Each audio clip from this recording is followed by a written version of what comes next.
அப்படி வந்தவ தான் இந்த காத்தாயினின்னு சொல்லக்கூடிய அன்னபூரணி. அப்பதான் ஒரு குழந்தை அந்த பசி ஆறின உடனே கூட அன்னபூரணி, அன்னத்துக்கு பூரணம் கொண்டவளேன்னு சொல்லி ஒரு பேர் வந்துச்சு. ஸோ இந்த அன்னபூரணி அங்க காசியில உட்கார்ந்துருக்காங்க.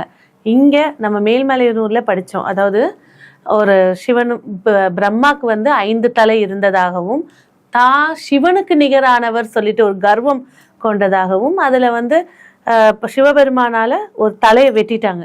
பிரம்மாவோட தலையை வெட்டிட்டோன்னே அந்த தலை என்ன ஆயிடுச்சு, கையில ஒட்டிக்கிச்சு, போகவே இல்லை. அப்போ சிவபெருமான் பிச்சாண்டவர் அப்படின்னு சொல்லக்கூடிய ஒரு அவதாரத்தை எடுக்கிறார். நிறைய கோவில்கள்ல பாத்தீங்கன்னா பிச்சாண்டவர் சொல்லி சிவனுடைய சிலை இருக்கும். அவர் கையில இருக்கக்கூடிய பாத்திரம் பிரம்மனுடைய தலை, கபாலம். அப்போ மேல்மலையனூர்ல வராங்க. வந்த உடனே அவருக்கு தகவல் தெரிவிக்கப்படுது, இந்த மாதிரி காசிக்கு போனாக்கா இதுக்கான விமோச்சனம் கிடைக்கும். என்னதான் இறைவனை அடிச்சாலும் பிரம்மஹத்தி தோஷம்ன்றது வந்துடும்.